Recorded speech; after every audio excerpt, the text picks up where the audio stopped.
Namaste and good day, friends. We are with the Sunny Kaushal, Chairperson of the Ministerial Advisory Group. Thank you for your time, Sunny ji, and welcome to the Indian News. Thank you so much to Indian News and also to your team for having me here today. And my greetings to all your listeners. Thank you. Sunny ji, first of all, congratulations. Some of your key recommendations and proposals are now in the Parliament for government to approve. So, can you tell us about this Ministerial Advisory Group? How was it formed and how do you rate your performance of 1.5 years? Yeah, thank you so much. Like as you mentioned, the reforms are in front of the Parliament. Yeah. It's very exciting stage. In fact, it's a real win for the retailers, for the victims of crime, and all those hardworking New Zealanders who have voiced their concerns in regard to the safety. The lawlessness has gripped New Zealand over the last 7-8 years. So it was getting very, very difficult. So finally, we are seeing that there are results coming up, and these law changes, these reforms are part of it.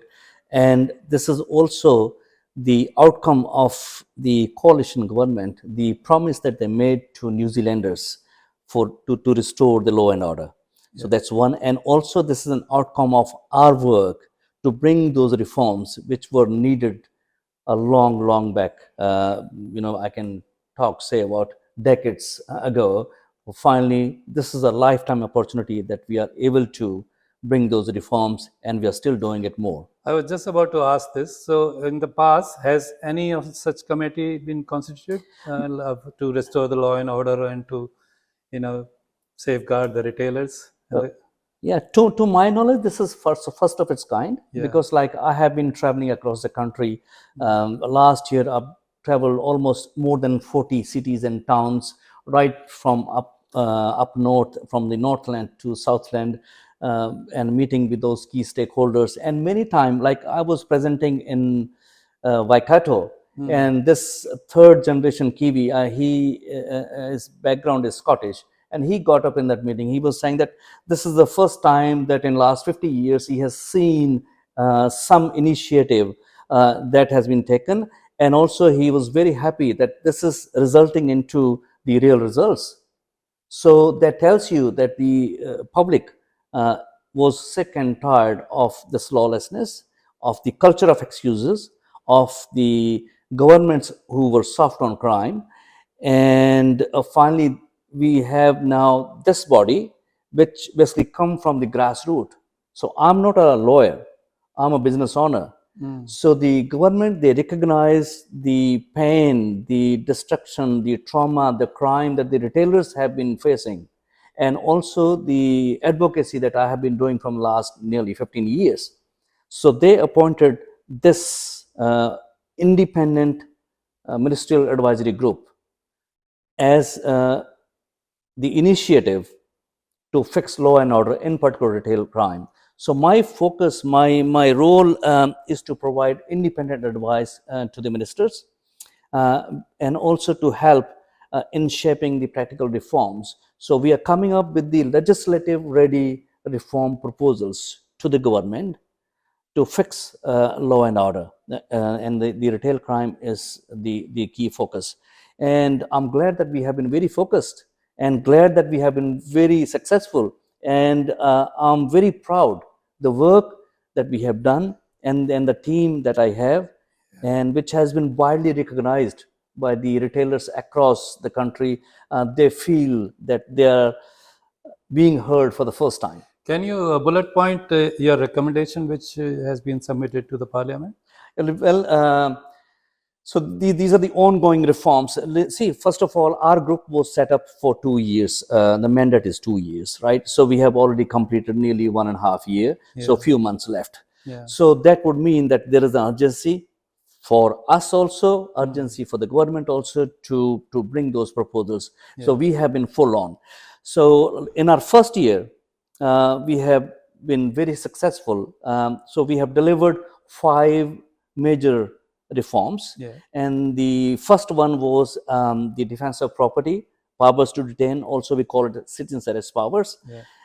That was accepted by the government, and it is now in front of the crimes amendment bill select committee. Yeah. The second one was on the shoplifting. As you know, shoplifting had become the It was a pandemic. menace, yeah. Yeah, it's costing New Zealand $1.4 billion per annum.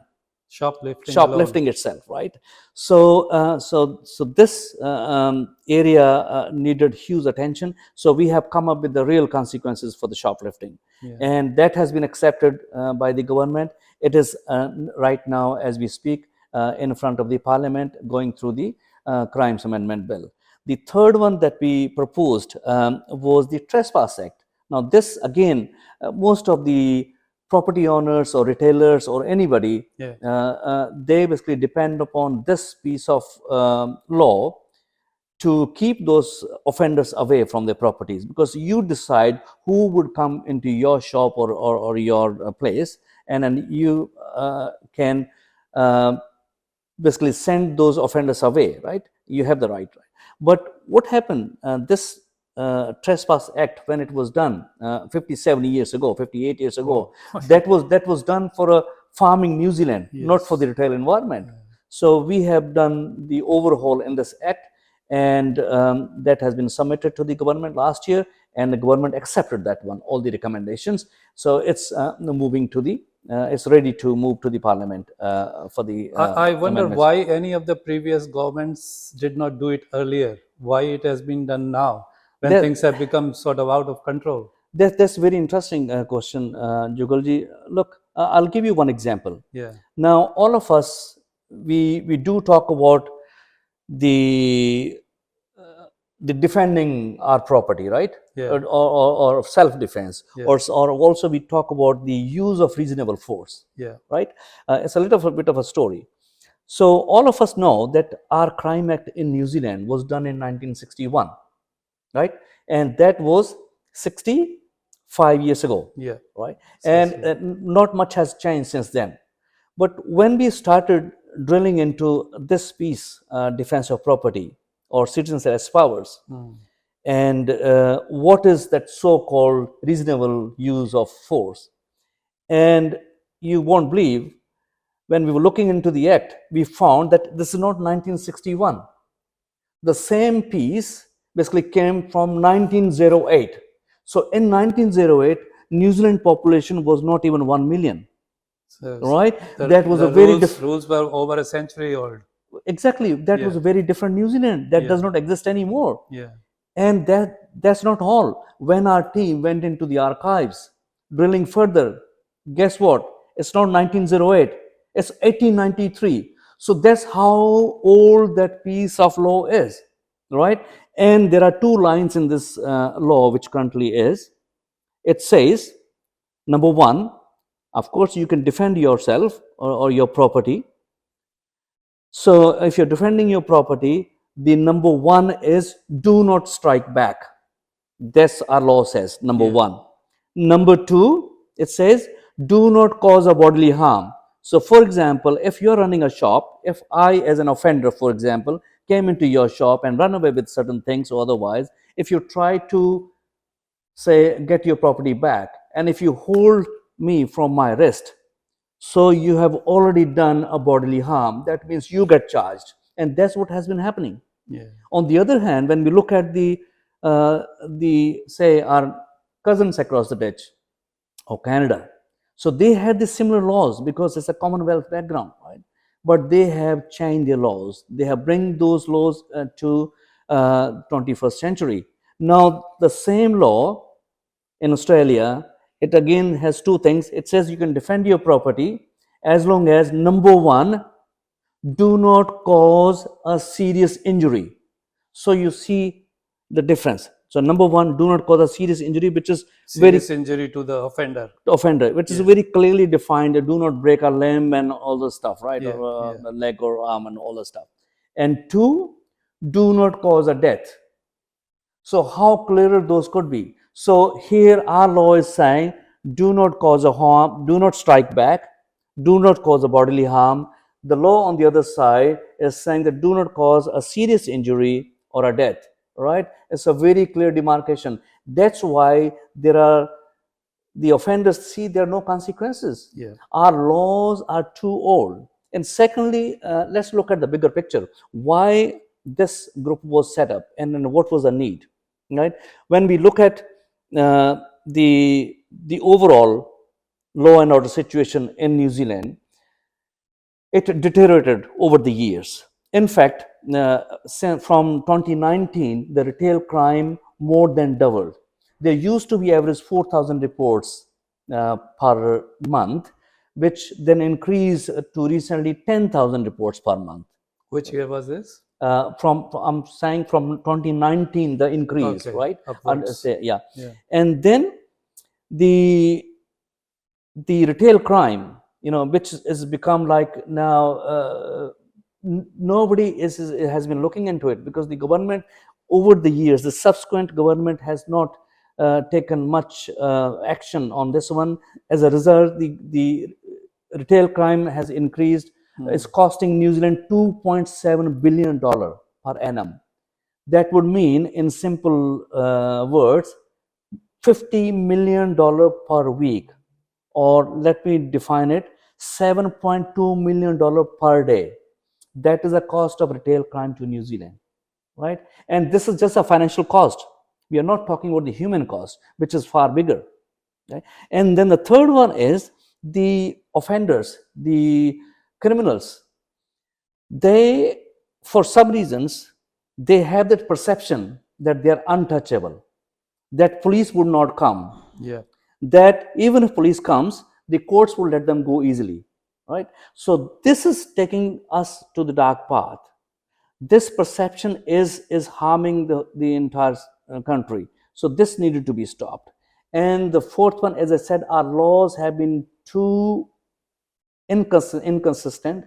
It's not practical in today's world, and there are lots of flaws that the offenders, they are exploiting those flaws so that there are no consequences. This is what needed to be changed, and that's exactly the work that we're doing. But tell me, Sunny, what can be the reason your reforms, which you have given to government for approval, they are so people friendly, they are safeguarding the general public's interest. Why a main opposition party like Labour Party is fiercely critical of your reforms? Well, if you cast um, your mind, say 3 year back, when you watch the news, it used to be all that, violence, the ram raids every day, Robberies, the yeah. robberies, Yeah. the assaults. Even we have had the deaths in our community. The Yes. dairy owners, they were killed also, right? Yeah. And at that time, the crime was up 39%, retail crime was up 99%, Yeah. the ram rates were up 550%, and the then government was not taking any action. They were soft on crime, and there was a catch and release, the approach. So now, when we are at that time also, we cried out.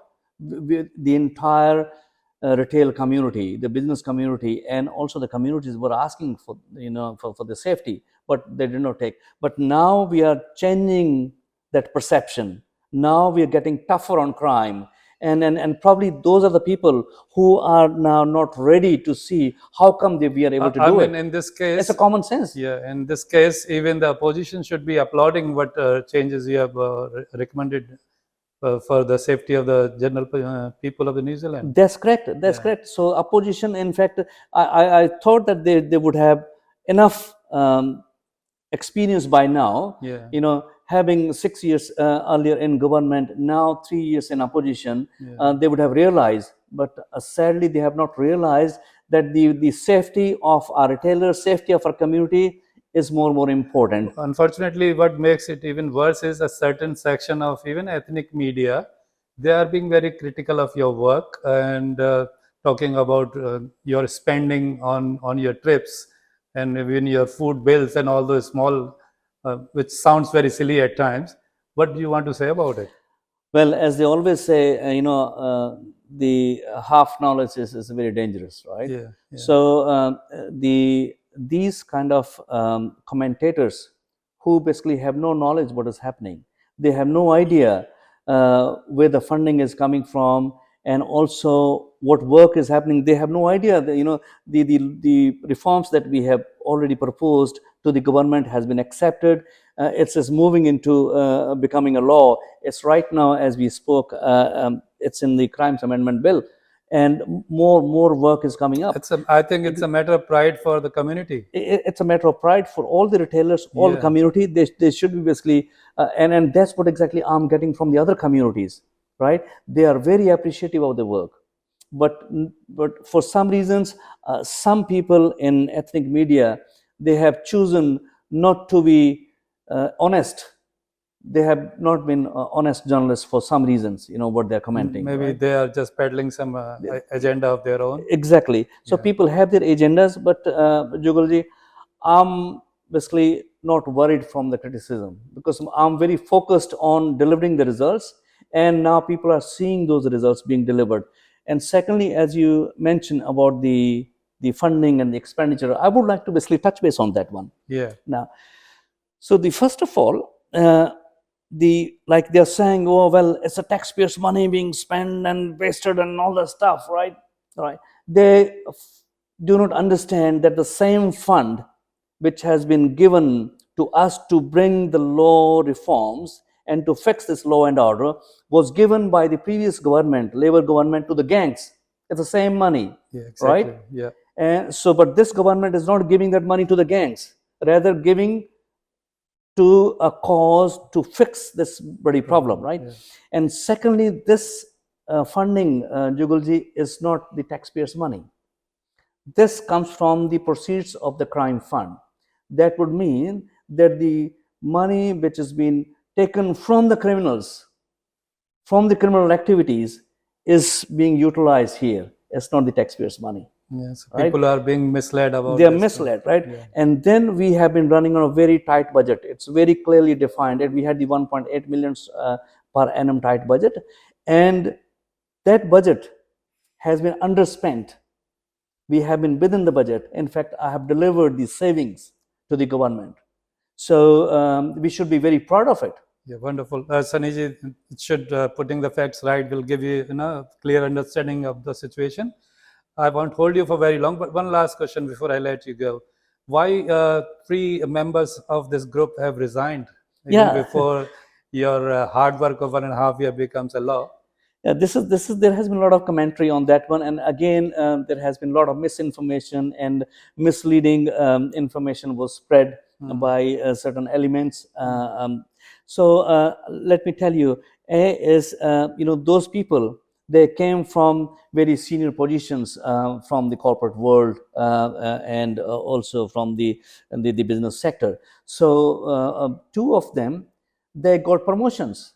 They are moving to the bigger professions. For example, one of them has got the additional responsibilities, so he cannot spend more time on the external engagements like us. He very clearly mentioned and sent the resignation to us, which is given to the minister. Very good, very clear. The second one, who was the general manager of in a big supermarket company, Yeah. and he has been not promoted, but he got another job as the CEO of the Mitre 10 group. Wonderful. Right? So he's moving to that one. So obviously he doesn't have time, obviously, for that one. So he is very clearly So mentioned that most members have left for the personal reasons. personal reasons, and also it's very coincidental or very timely that beginning of the year, the things do change in the corporate world, right? So that's where it has been. So the members who resigned from this group, are they getting replaced, or Yes. you'll finish with the group of 2 only now? No, group is on, because we have a lot more work happening. It's not just the 5 reforms that we have delivered. We are working on more reforms. So and so what we're doing is, is there would be more members coming up. There's a minister and the ministry are looking into it. So that's not my say on that one. So minister appoints that one. And but the work that we're doing is very, very crucial to deliver for New Zealanders, for their safety and also for their well-being. So the 5 reforms which I mentioned last year, So 3 I mentioned which were accepted by the government, and the 4th was on the antisocial behavior and move on orders power to the police. Yeah. And the 5th one was the use of the safety tools. So those 5 were done in a first year, and also we've done more than 40 stakeholders meetings across the country.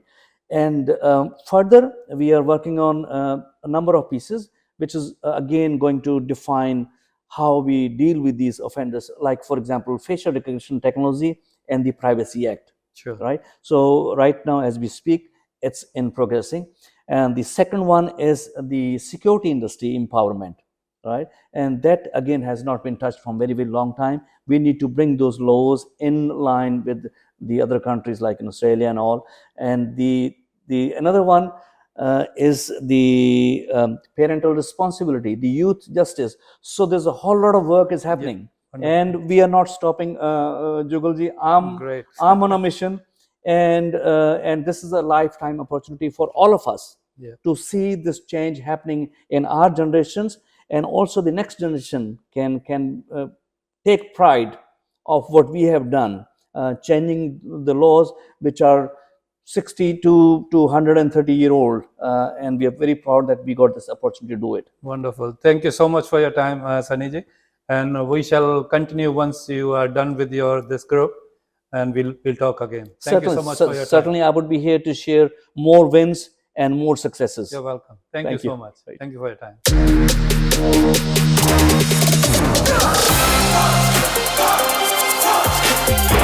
time.